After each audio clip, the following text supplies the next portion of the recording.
안녕하세요. 더원 서울안과 박정현 원장입니다. 오랜만에 인사드리게 되었는데요. 오늘 여러분들께 말씀드릴 주제는 실명의 원인, 망막박리에 대해서 말씀드리고자 하는데요. 왜 망막박리가 실명의 원인이고 또 어떤 질환인지 오늘 함께 알아보도록 하겠습니다. 이번 영상에서도 재밌게 시청해 주시면 감사하겠습니다. 망막박리 또 망막열공으로 이렇게 병원에 많이 오시는데요.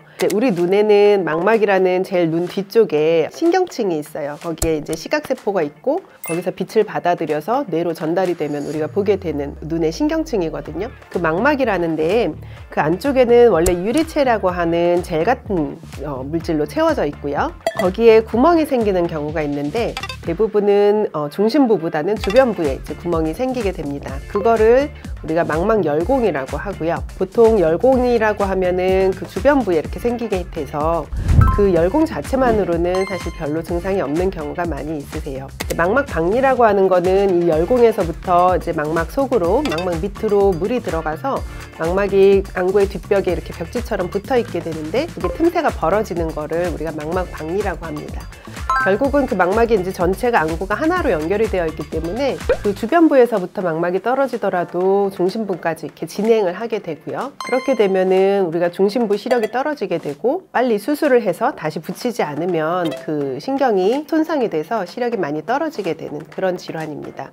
망막열공의 증상은 흔히 뭐가 떠다니는 것이 비문증이라고 하는데요. 그것이 많아지거나 광시증이라고 해서 번쩍번쩍 하는 것이 보이실 수가 있고요. 또 아지랭이처럼 좀 흐리게 보이는 것, 그것도 비문증의 일종인데 그런 증상들이 생길 수가 있습니다.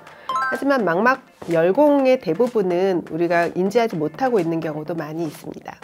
따라서 망막박리나 망막열공이 의심되는 증상이 있거나 혹은 증상이 없더라도 정기적으로 안과 검진을 받는 것이 좋겠습니다.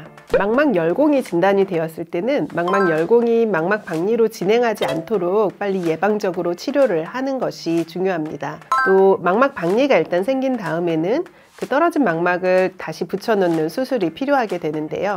수술 말고는 사실 고칠 수 있는 방법이 거의 없고 얼마나 빨리 수술을 하는지가 결과에 중요하기 때문에 되도록이면 빨리 수술을 받으시는 게 좋겠습니다. 그래서 망막열공인 경우에는 우리가 수술까지 가는 경우는 거의 없고요. 망막열공이 보통 주변부에 있기 때문에 붙어있는 망막이 더 단단하게 붙어 있도록 레이저 치료를 하는 것이 일반적입니다. 망막열공으로부터 망막박리가 진행을 한 경우에는 수술을 하게 되는데요. 크게 두 가지 수술 방법이 있습니다. 그래서 공막돌륨술이라고 하는 좀 어려운 이름인데요. 이런 수술을 하는 경우가 있고 열공이 한 군데에 보통 있을 때 눈 바깥쪽에서부터 실리콘 스펀지 등을 이용해서 망막을 눌러주는, 그래서 구멍이 막히도록 하는 그런 수술입니다. 그러면 이미 떨어져 있는 망막은 원래 망막은 다시 붙으려는 성질이 있기 때문에 자연적으로 다시 이제 붙게 되는데요. 그런 방법 외에도 이제 눈 속으로 들어가서 수술을 하게 되는 유리체 절제술이라는 방법이 있습니다. 이것은 우리가 눈 망막 상태를 직접 안에서 보면서 구멍이 있는 곳을 다 이제 레이저 치료를 하고 망막 밑에 물이 차 있는 박리된 부분을 다시 재유착을 시키고 눈 안에 가스를 넣는 그런 방법이 되겠습니다. 망막열공을 레이저 하신 뒤에는 특별히 주의사항은 없습니다. 망막 상태에 따라서 이게 망막박리로 진행을 하지 않는지 매우 주의 깊게 봐야 되는 상황이 있기 때문에 보이는 게 좀 변화가 있거나 떠다니는 게 많아지거나 혹은 가려 보이는 그런 증상이 있으면 바로 병원에 오시는 게 가장 중요하고요.